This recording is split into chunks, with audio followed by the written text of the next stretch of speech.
Goeiemôre gemeente. Ek dink die bokkie het daarom vir ons bietjie in 'n beter bygesit. Goeiemôre gemeente. Dis hy. Baie dankie Dominee Drian. Dit is 'n ongelooflike groot voorreg om vanmôre hier te wees by hierdie geleentheid om die woord te verkondig van hierdie platform af, broers en susters. Die kanselreiling tussen die VG Kerk en die NG Kerk gebeur al nou 'n hele paar jare, maar vanmôre is dit vir my 'n besonderse voorreg. So baie dankie vir die geleentheid, baie dankie Dominee Drian, en ons vertrou dat die Here se teenwoordigheid vanmôre saam met ons hier gaan wees, dat ons die gees van die Here in hierdie spasie gaan ervaar. So broers en susters, kom ons raak stil voor die aangesig van die Here. Kom ons sluit ons oë. Ons beroep God se teenwoordigheid aan in hierdie erediens en hef die lof en prys aan U. Die begeerte van ons harte is om U teenwoordigheid te voel en die seën van God te ontvang. Ons hulp kom van die Here wat hemel en aarde gemaak het, wat trou bly tot in ewigheid en nooit laat vaar die werke van sy hande nie. Broers en susters, ek groet U hartlik in die naam van die Vader, die Seun en die Heilige Gees. Amen. Amen. As antwoord hierop, broers en susters, met die Here se teenwoordigheid, nooi ek vir een van die kerkraadslede om die Christuskers aan te steek.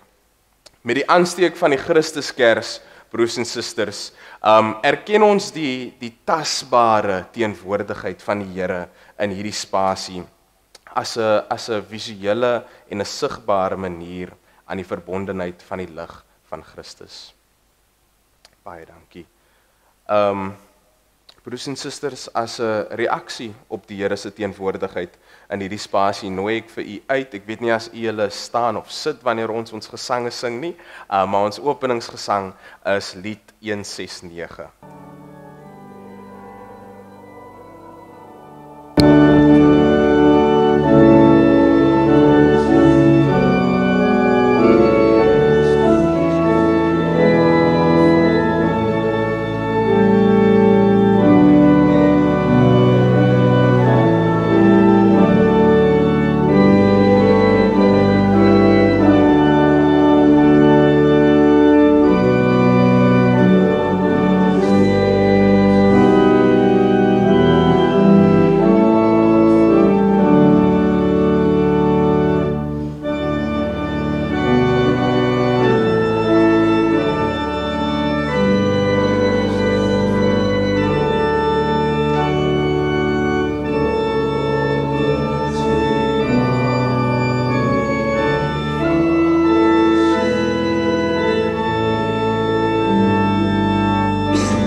Broers en susters, in geleenthede soos hierdie raak ons bewus van die Here se teenwoordigheid. So daar waar U op die oomblik sit, nooi ek vir U uit om net U oë vir 'n oomblik te sluit. Raak net stil, bewus van die spasie, bewus van die plek waar ons vanmôre is.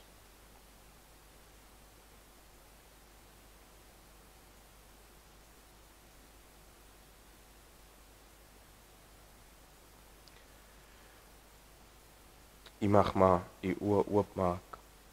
Nou terwyl ons nou bewus is van ons samekoms, van ons vergadering rondom die woord van die Here, broers en susters, is ons gedagte tot oordenking vanmôre 2 Kronieke 7 vers 13 tot 14.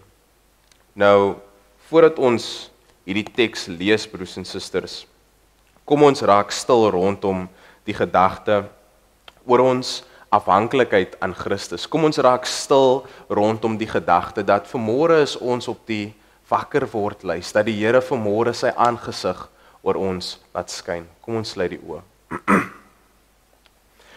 Ons hemelse Vader, Here, dankie vir hierdie geskenk wat U vir ons vanmôre gegee het. Dankie dat U vanmôre vir ons opgewek het om nog 'n gawe te kan ervaar, Here, wat uit U hand uitkom. Here Jesus, vanmôre kom kniel ons vanmôre by U kruis. Vanmôre kom maak ons onsself nederig, Here, voor U aangesig. Want ons weet, Here, sonder U teenwoordigheid, sonder U hand, Here, sou ons nie vanmôre hier gewees het, Here. So, ons deurgrondingsgebed, Here, van ons harte, is dat U vir ons bewus maak van hoe afhanklik ons aan U is, Here. Here, vanmôre kom in hierdie spasie beweeg van sitplek tot sitplek, Here, en deurgrond ons harte. Deurgrond ons gees, Here, en raak ons aan, dat ons bewus kan wees, Here, dat U is die Alfa en die Omega. Amen.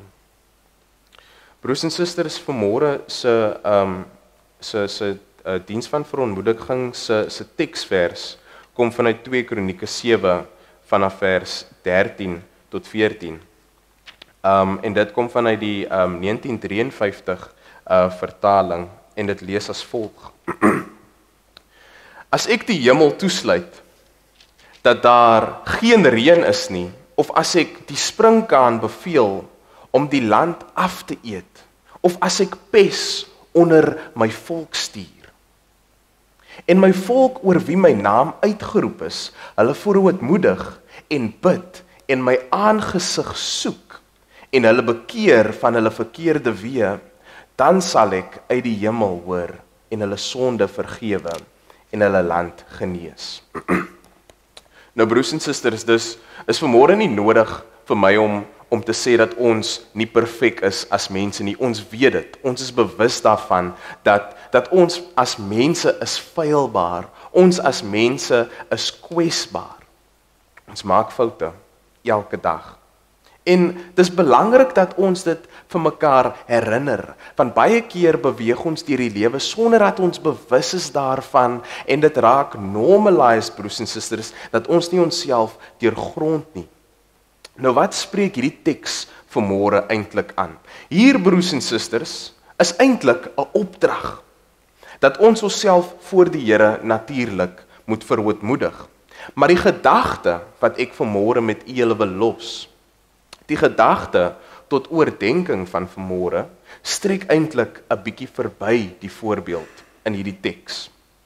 Die voorbeeld in Kronieke, broers en susters, is wat gebeur wanneer dit sleg gaan met ons. Wanneer dit sleg gaan, wanneer dinge nie gewoonlik balans nie, dan roep ons die Here se aangesig aan. Wanneer ons nie op mense kan staatmaak nie, wanneer ons nie op geld of ander of op onsself of ander hulpbronne kan staatmaak nie, is ons laaste opsie gewoonlik die Here. Dis wat die voorbeeld hier vanmôre in Kronieke sê. Dan draai ons altyd na God toe.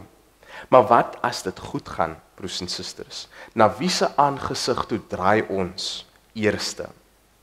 Nou, verontmoediging en belydenis van sondes en geloof wendel nie net rondom slegte tye nie. Belydenis van jou geloof, belydenis van jou sondes, belydenis van jou wese in Christus moet nie net gebeur wanneer dit sleg gaan met ons, wanneer dit ons laaste opsie is nie, broers en susters. Maar ten alle tye moet ons afhanklikheid aan God bely. Dit is die gedagte van vanmôre. Ons moet altyd ons afhanklikheid aan God bely en erken, veral wanneer dit goed gaan en nie net in slegte tye nie.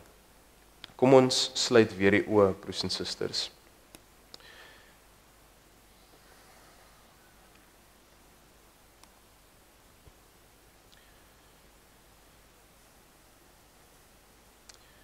Here God, Vanmôre kom ons, Here,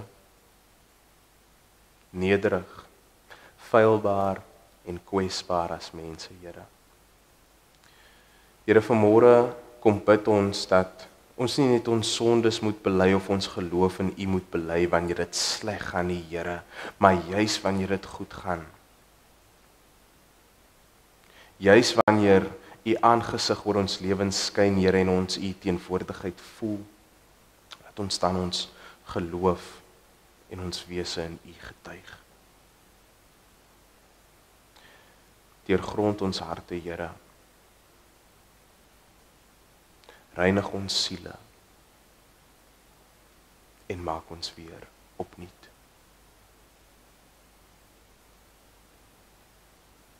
Amen. As antwoord hierop, broers en susters, nooi ek vir u uit om saam met my op te staan en lied 306 saam te sing op antwoord op ons afhanklikheid in God.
Broers en susters, opregte harte is wat die Here van ons versoek.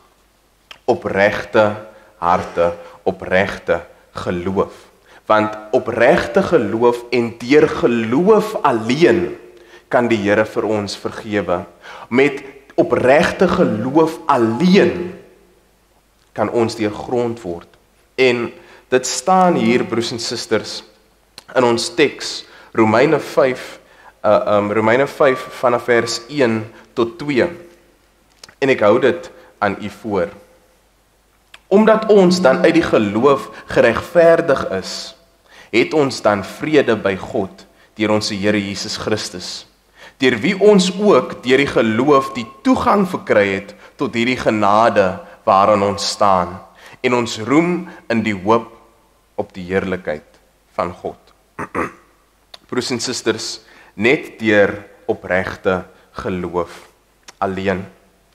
En hierdie is die goeie nuus van Christus, want al is ons as mens hoe gebroke, al is ons as mens hoe foutief, hoe feilbaar, wanneer ons so deur sonde vasgevang is, broers en susters, is die goeie nuus hier in Romeine 5 vanaf vers 1 tot 2. So met dit gesê, broers en susters, mag ons wandel in die verlossing waarin Jesus Christus vir ons toegang gee. Met hierdie, broers en susters, met opregte geloof, harte wat wil terugdraai na Christus, harte wat opreg die Here wil dien en ons sondes en ons geloof bely, vergewe die Here ons sondes. Amen. Broers en susters, ons sing loflied 188 om die Here se goedheid en die Here se genade op te hef en te loof. Ek nooi uit om saam met my op te staan en lied 188 te sing.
Broers en susters, ons beweeg nou oor na die bediening van die woord. En ons teksvers vanmôre is 2 Korintiërs 5 vanaf vers 15 tot 17.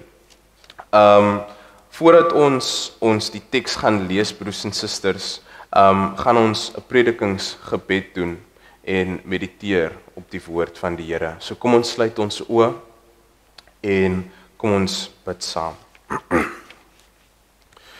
Ons hemelse God en ons hemelse Meester, Here, vanmôre waar ons byeenkom, Here, om u woord te hoor, vanmôre waar ons byeenkom om te hoor wat u vir ons sê, Here, bid ek dat u ons harte ontvanklik sal maak, Here, dat daar waar die woord sal uitgaan, dat dit sal val op vrugbare grond, Here Jesus. Here, ek bid vanmôre dat daar waar die woord sal uitgaan, dat dit nie net gehoor word nie, Here, maar dit sal gevoel word en ervaar word, Here, dat u die gebed van ons harte vanmôre sal hoor, Here, dat ons verandering en transformasie sal ervaar, Here Jesus. Here, vanmôre soos ons onder die geklank van u woord gaan sit, Here, bid ek dat u ons harte, ons gedagtes en ons siele sal aanraak, Here, dat u van sitplek tot sitplek sal beweeg, Here, dat ons harte aanklank sal vind met u woord, Here. Here, ons bid dit in u naam ontwil. Amen. Amen. Ek weet nou nie as u julle u Bybels nou hier het nie, maar u kan solank blaai na 2 Korintiërs 2 Korintiërs 5. Ek het nou net my plekhouertjie hierso, het nou net uitgeval. Maar ek het hom hierso.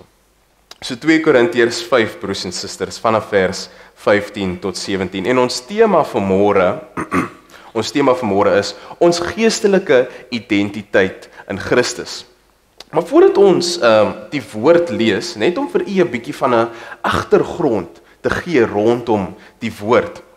U sien die teks en hoofstuk 5 in spesifiek en besonders van Korintiërs oor die geheel, praat eintlik oor die kontras tussen die tydelike lewe en die ewige lewe. Dit is 2 temas wat in hierdie hoofstuk teenwoordig is.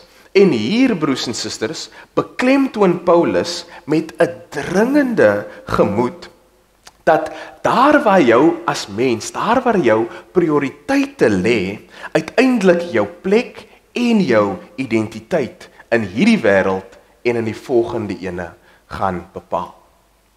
So hier in hierdie hoofstuk 5, skryf Paulus dan spesifiek aan die Korint gemeente met geesdrif oor hoe hul verwysingsraamwerk in hierdie wêreld bepaal moet word. Hy skryf en hy sê vir hulle hoe julle identiteit, hoe julle verwysingsraamwerk, waar julle geposisioneer is relatief teenoor die wêreld moet wees. So kom ons lees wat sê hy aan die Korint gemeente. Vanaf vers 15 tot 17 en ek lees uit die 1953 vertaling, broers en susters. En hy sê as volg: omdat ons van oordeel is dat as een vir almal gesterf het, hulle dan almal gesterf het.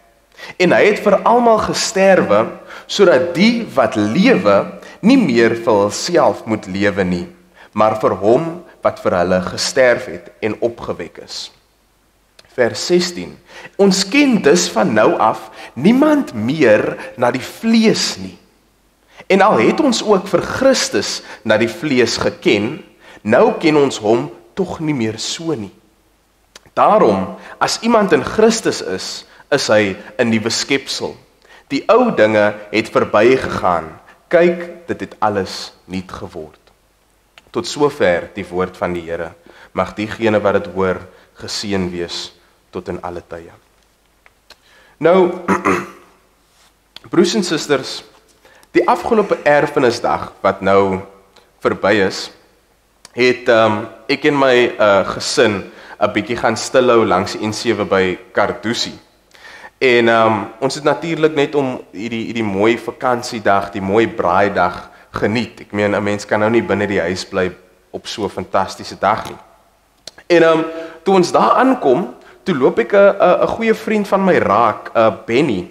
En Ons twee raak toe aan die gesels, hy werk vir SBA, die Stichting vir Bemagtiging in Afrikaans, en ons het so telke male vir mekaar raak geloop, en hy's van Stellenbosch, maar hy kry vir hom nou hier teen die N7, en ons raak aan die gesels, en ons vang op so net 'n bietjie geselserig, en nou terwyl ons gesels, broers en susters, onderbreek hy skielik homself. En hy vra nou vir my, nou wie se erfenis vier jy dan nou vandag? Net so, en ek kyk toe myself so op en af, en ek besef, Benny vra nou eintlik vir my so, wie se erfenis vier ek vandag, want hy sien my vellies en my khaki shorts meer as 'n kostuum. Dit lyk meer vir Benny soos 'n kostuum as wat dit vir hom soos gewone klere lyk. Maar weens die vakansiedag was dit seker sy verwysingsraamwerk, want vakansiedag trek ons telke male verskillende uitrustings aan om 'n spesifieke kultuur te vier. So ek vergewe vir hom dat hy gedink het dis 'n kostuum, maar dit was glad nie die bedoeling nie. Maar hierdie interaksie, broers en susters, hierdie gesprek tussen my en Benny, het vir my laat dink dat ongeag wie en wat jy dink jy is, sien mense telke male met die oogopslag dat jy 'n sekere identiteit verteenwoordig. Sommige net met die oogopslag, as mense so vir jou sien in die straat, in die kerkbanke, waar ook al jy beweeg, ongeag wie jy is of waar jy beweeg, sien mense vir jou as iemand of iets wat 'n sekere idee of 'n sekere identiteit verteenwoordig. Op sigself, broers en susters, waar ons ook beweeg, hoe ons lyk, wat ons doen, is dit ook binne ons as mens. Dit is binne ons natuur om 'n sekere identiteit te beklee. Of dit nou deur ons eie besluite is, en of dit nou deur eksterne invloede is dit binne ons om 'n sekere identiteit te verteenwoordig. So dit is onmoontlik, broers en susters, om 'n niemand te wees nie. Dis onmoontlik om te sê ek is niks en niemand nie, want dit wat voor jou staan, dit verteenwoordig iets. Dit mag dalk jou familie verteenwoordig, jou skool verteenwoordig, jou kerk verteenwoordig, maar is onmoontlik dat jy 'n blank canvas kan wees. Maar nou, die vraag is, hoe gebeur dit? Hoe gebeur dit dat sonder dat ons selfs bewus is daarvan, dat ons iets verteenwoordig?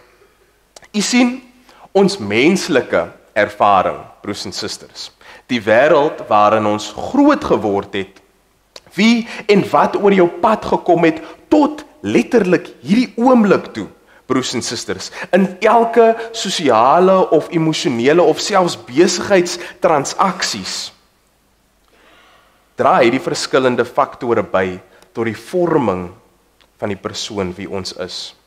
Nou, hierdie universele tendens wat ons as mense ervaar, kan ons nie ontsnap nie. Selfs kinders, as ons so daaraan dink, diegene wat onderwysers is of wat in die bedryf is, sal weet, selfs kinders is baie susceptible, hulle is baie geneig om mense se kenmerke na te aap of om dit aan te neem. Of selfs kinders wie se ouers al blootstelling aan die wêreld probeer bepaal, broers en susters, of dit buite perke hou en beheer, word op die ou end van die dag 'n weerkaatsing van die mense wie hulle groot gemaak het. Nou, 'n studie deur Joy Nieuwenhuisen aan die Universiteit van Pretoria het aangeteken dat oor erflike en omgewingsbepaalde faktore die persoonlikheid en die identiteit van 'n kind vorm, en hierdie word dan aan die kind en later volwassene se sterkste kenmerke. Dit is in ons DNS, broers en susters, om iemand te wees. Dit is sielkundig in ons biologie ingeweef om iemand te wees, om 'n identiteit te hê. Nou, ek persoonlik het nog nie kinders nie, maar wat sê ons telke male vir ons kinders? As ons net 'n bietjie daaraan dink, wat sê ons telke male vir ons kinders? Ons sê vir hulle, voordat hulle in die grootmenswêreld gaan of wanneer hulle in die skool is, wat sê ons vir hulle? Ons sê vir hulle, gaan word iemand, gaan maak iets van jouself. Wat ons eintlik vir hulle sê, broers en susters, deur daardie woorde, gaan skep 'n identiteit vir jouself. Maar die vraag wat ek vanmôre aan u wil stel, wie of wat laat ons toe en gee ons die gesag om ons identiteit te bepaal? Dis die vraag wat ek vanmôre aan u julle wil stel. Wie of wat laat ons toe, of wie of wat gee ons die gesag om ons identiteit te bepaal? Alles wat ons tot nou toe bespreek het, broers en susters, wat kinders beïnvloed, wat ons beïnvloed, daar waar ons rond beweeg, al hierdie goed wat ons tot nou toe genoem het, is menslik, right? Dis dinge wat gebeur in die wêreld daar buite en die wêreld waarmee ons elke dag in kontak is. Is menslike elemente, as ons eerlik is. Dis wêreldse elemente wat ons toelating gee om ons menswees te vorm. Nou, hierdie is eintlik 'n bietjie gevaarlik, broers en susters. Hierdie is eintlik 'n bietjie gevaarlik, want wanneer ons iemand toelaat of iets toelaat om ons identiteit te vorm, wat gebeur dan as ons iets of iemand anders toelaat om ons identiteit te vorm? Broers en susters, ons vat dan eintlik die gesag uit God se hand uit en plaas dit in daai iets of iemand se hand om ons identiteit te vorm. Die teks van vanoggend spreek hierdie tendens aan. Waar Paulus aan die Korint gemeente geskryf het, in sy tweede brief, let wel, in sy tweede brief, waar hy al aangemoedig het om introspeksie te doen oor hulle eie identiteit. Hy het vir hulle gesê, steek julle hand in julle eie boesem en gaan dink 'n bietjie aan die verskillende faktore wat julle menswees en julle identiteit beïnvloed.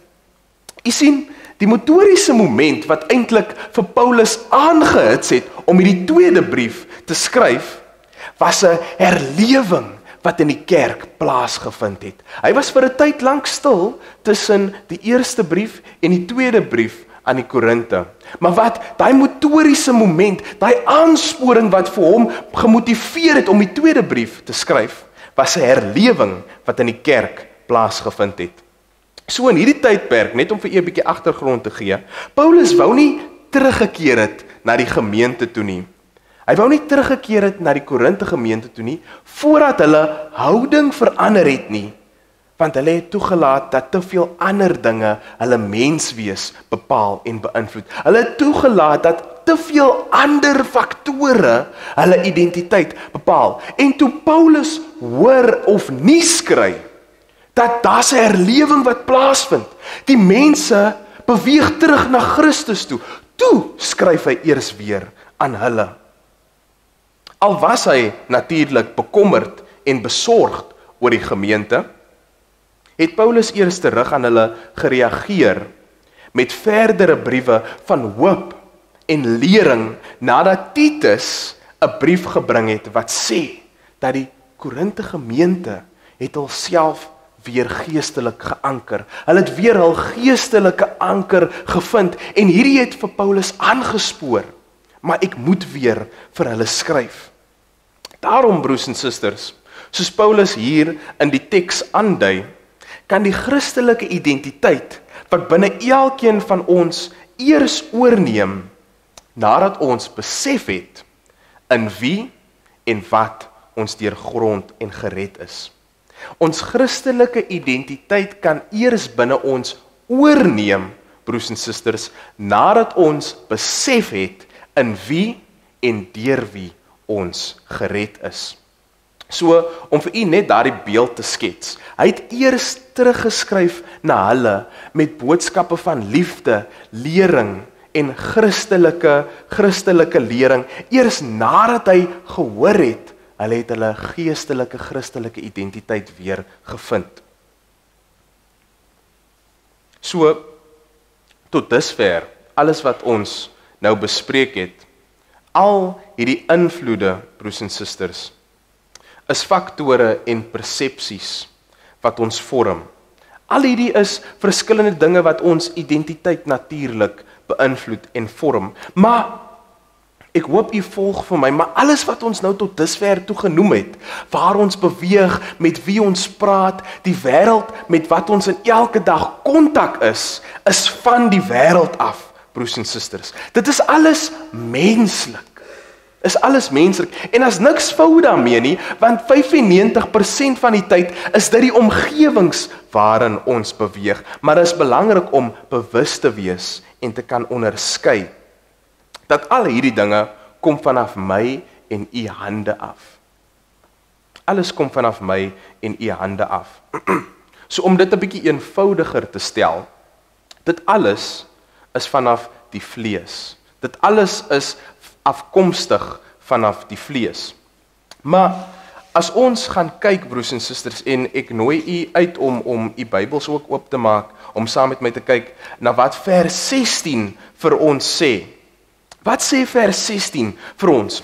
Ons ken dus van nou af niemand meer na die vlees nie, en al het ons vir Christus aan die vlees geken, tog ken ons hom nie meer so nie. So hierdie vers, broers en susters, stel voor dat ons wat hier sit, bestaan eintlik uit twee dimensies. Ons bestaan van uit twee dimensies.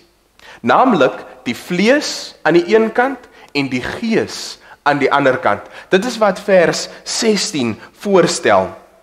Alles wat in hierdie wêreld bestaan, wat vanuit ons hande afkom, is vleeslik en dit dra by natuurlik tot wie ons vanmôre is. Dit dra by tot wie ons vanmôre is, broers en susters. Maar die feit dat ons vanmôre, die meerderheid van ons wat hier vanmôre sit, waar my en u hoofde vanmôre aangeraak is deur die heilige water van die doopvond, waar ons gedoop is in die naam van die Vader, die Seun en die Heilige Gees, beteken dat jy is nie net vleeslik nie, dit beteken daar's 'n siel binne jou. Dit beteken daar's 'n gees binne jou. 'n Gees binne jou wat nie van hierdie wêreld afkomstig is nie. 'n Gees wat volgens vers 17 jou 'n nuwe skepsel maak. Daarom kan ons nie langer toelaat dat die vleeslike faktore van hierdie wêreld ons identiteit bepaal nie. As ons bestaan uit die vlees en die gees, broers en susters, en vers 17 sê vir ons, daarom as iemand in Christus is hy 'n nuwe skepsel, die ou dinge het verbygegaan, kyk, dit het alles nuut geword, dan kan ons nie meer, broers en susters, toelaat dat die menslike wêreld, die menslike faktore, die vleeslike faktore ons identiteit bepaal nie. Nee, soos vers 17 sê, broers en susters, daarom, as iemand in Christus is, let wel, daarom as sy identiteit in Christus is hy 'n nuwe skepsel. Die ou dinge het verbygegaan, alles het nuut geword. Dit beteken dat ons identiteit, dit beteken dat ons menswees kan deur een van twee dinge bepaal word. Dit kan deur een van twee dinge bepaal word. Wie jy is, wat jy doen, hoe jy jouself identifiseer, kan deur een van twee dinge bepaal word. Maar hier nooi die woord van God vir ons uit, broers en susters. Dit roep ons eintlik tot rekenskap om ons weer te herinner in wie ons identiteit eintlik gegrond is. Maar dit is nie so maklik nie. Dit is regtig waar nie so maklik nie. Die vlees en die gees, broers en susters, binne ons, elke dag en elke oomblik, is soos twee palmbome. Binne ons bestaan uit albei. Maar binne ons is die vlees en die gees soos twee palmbome, broers en susters, wat albei ewe dors is na water. Hierdie twee sfere van jou wese, hierdie twee gedeeltes van jou identiteit en jou menswees, jou vlees en jou gees, is soos twee dors palmbome. Maar die een, broers en susters, die een van daardie dimensies, wat jy die meeste water gee, bepaal op die ou end van die dag, die karakter en die eienskappe van ons identiteit. Dit kan of vrugte van die gees wees, of dit kan vrugte van die vlees oplewer. Dit hang af watter een ons die meeste water gee, watter een ons die meeste aandag gee. Eers wanneer ons diep in ons eie boesem grawe, broers en susters, en 'n bietjie reflekteer en weer besef dat Jesus Christus se weerkaatsing terugstaar na ons wanneer ons in die spieël kyk, raak dit duidelik dat dit wat die wêreld aan ons offer, is eintlik tydelik en waardeloos in vergelyking met die ewige verlossing van Christus. En hierdie verlossing is nie net vir sommige van ons nie. Hierdie verlossing is nie net vir 'n uitverkore volk nie, want as ek die aandag weer terug kan bring na vers 15 toe, staan daar, omdat ons van oordeel is, dat een vir ons almal gesterf het, dat die een wat vir almal gesterf het, broers en susters, moet ons mooi lees, een vir almal gesterf het, beteken niemand is uitgesluit van die genade en van die redding van Christus af nie. Maar ons moet hierdie mooi lees, broers en susters. Dis dalk nou nie op die skerm nie, maar diegene wat Bybels het, as ons kyk na wat vers 18 sê, is nou nie in die skriflesing nie, maar in vers 18 staan daar, alles kom vanuit God, wat ons met homself versoen, deur Jesus Christus, en ons die bediening van versoening gegee het, om volgens vers 17 nuwe skepsels te wees. Ek herhaal gou weer. So, vers 18 sê vir ons, alles kom vanuit God, dit word deur Jesus Christus gedoen, waar ons die bediening van versoening gee, sodat ons volgens vers 17, die vorige vers, weer nuwe skepsels kan word. So, let wel, daar is iets eintlik wat God vanaf ons versoek om daar uit te kom, om nuwe skepsels te word. En dit staan in vers 15, seksie B vers 15. Hy het vir almal gesterwe, sodat die wat lewe nie meer vir hulself lewe nie, maar lewe vir God, die een wat opgewek is. Ek herhaal dit gou weer, dit is baie interessant wat hier staan. So hy sê, hy het vir almal gesterwe, die verlossing is beskikbaar vir enige een. Niemand word uitgesluit van die verlossing af nie, maar broers en susters, in seksie B van vers 15 sê daar, maar ons moenie meer vir onsself lewe nie. Ons kan die verlossing kry, ja, maar ons kan nie meer vir onsself lewe nie, maar ons moet leef vir God.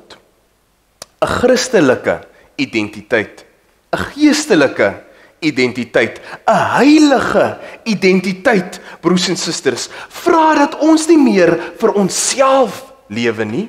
'n Christelike identiteit vra dat ons nie meer ons eerste prioriteit is nie, broers en susters, maar Jesus Christus. My identiteit word nie meer bepaal deur Revel Frans wat op my ID-boekie staan nie, broers en susters. Maar dit word bepaal deur die een wat gesterf het vir my en jou sondes. Dit is hoe my identiteit bepaal word. Die een wat gesterf het vir my en jou sondes, en ek wil begin afsluit, broers en susters. Hierdie gedeelte, broers en susters, is baie maklik om te beskou as net nog 'n transaksionele verhouding, as ons eerlik is.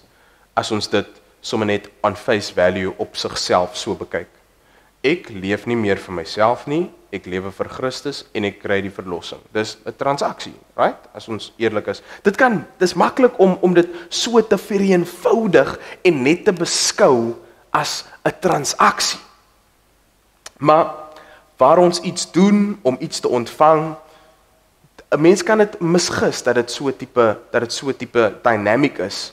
Maar broers en susters, die ekonomie van God werk nie so nie. Ons verhouding met God werk nie so nie.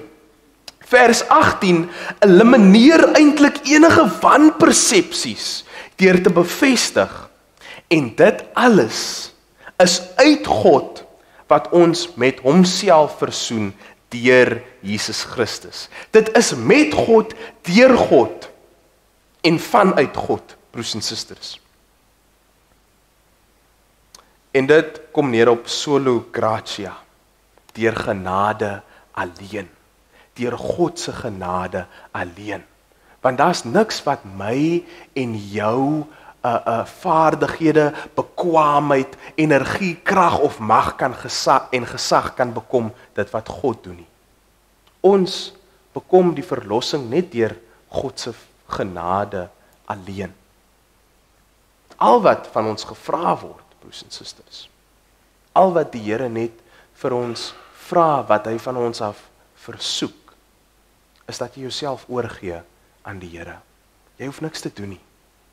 Jy hoef niks pryse te betaal of moeite te doen of agteroor te buig nie. Al wat jy hoef te doen, al wat die Here van ons af vra, is dat jy jouself oorgee aan die Here. Jy stel jouself vry van jou menslike identiteit. Jy stel jouself vry van jou aardse raampie. Jy stel jouself vry van die vleeslike kenmerke wat hierdie wêreld op jou geplaas het. Al wat die Here van ons af versoek, is dat ons onsself aan hom oorgee, om die verlossing te bekom. Jy stel jouself vry aan wat hierdie wêreld bo op jou geplaas het, en gee oor aan Christus, om ons identiteit te vernuwe. Hier steek Jesus Christus sy hand uit. Hier steek hy sy sterk hand uit en probeer ons swak hand in syne in te neem. Al wat van ons gevra word, is om oor te gee. Om ons swak hand in God se sterk hand te plaas. Baie kere, broers en susters, is dit bietjie moeilik, in alle eerlikheid. Baie keer is dit bietjie moeilik om onsself op daai vlak so kwesbaar te stel, want niemand hou daarvan om kwesbaar te wees nie. Maar die beskermende hande, die omvouende liefde en genade van Jesus Christus beskerm ons in daardie kwesbare oomblikke. Dit is waarna toe die Here vir ons roep. Maar die Here se juk is sag. En wanneer ons toelaat, broers en susters, dat hy ons menswees vorm, sal ons nooit teleurgesteld word nie. Want ons maak nou staat op Jesus Christus, die God van alle eeue, die een wat gesterf het vir ons sondes. So dis onmoontlik dat ons teleurstelling kan ervaar. Al wat hy vra, is dat ons onsself oorgee aan hom, om ons identiteite te transformeer. Amen. Kom ons sluit die oë, broers en susters. Jesus Christus, ons Here, ons dank U vir die opoffering, Here, van U lewe. Ons dank U dat U bloed gegiet is vir ons, Here. Here, vanmôre kom kniel ons voor U, Here, en erken dat ons as mense laat toe, telke male, keer op keer, Here, dat wêreldse en aardse dinge ons identiteit bepaal. Dat vleeslike dinge ons verhouding selfs met U belemmer, Here.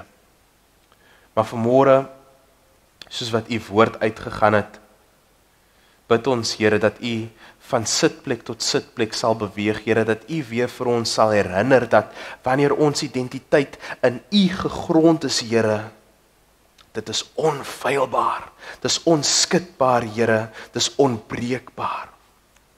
Here, aardse en wêreldse dinge is tydelik, maar U is vir ewig. Daarom, Here, begelei ons in ons kwesbare tye. Begelei ons in ons moeilike tye, Here, sodat wanneer ons identiteit op U vestig, Here Jesus, dat ons sterk mag wees in ons geloof, Here.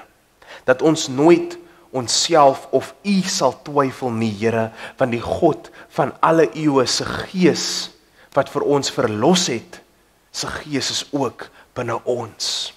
Daarom, hoe kan ons twyfel? Hoe kan ons bang wees, Here? Want U het vir ons 'n gees gegee 'n gees van moed, 'n gees van dapperheid, 'n gees wat nie omdraai nie, 'n gees wat nie terugstaan nie, Here.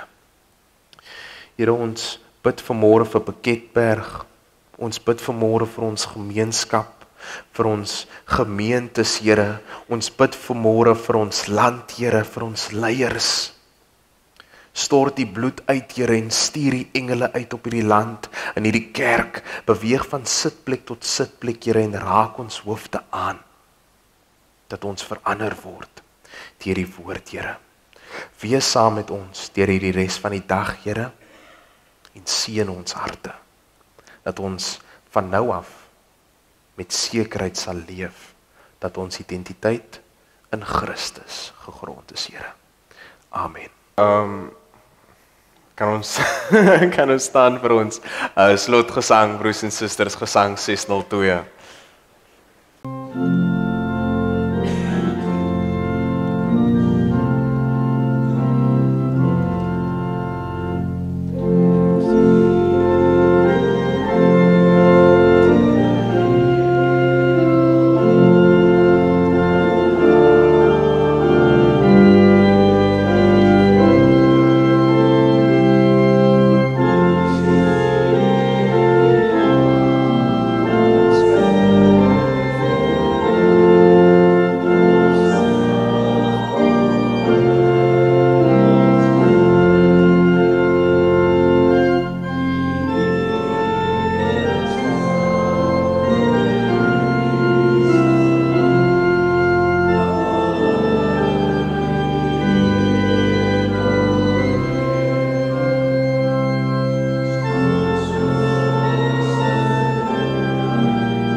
Kom ons bly staande, broers en susters, en ontvang die seën van die Here. Kom ons sluit die oë.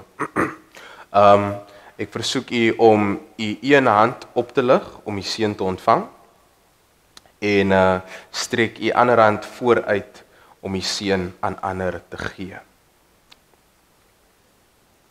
Die Here skenk aan ons sy seën. Hy bewaar ons van onheil en hy lei ons in die ewige lewe. Mag God vir ons behoed en bewaar.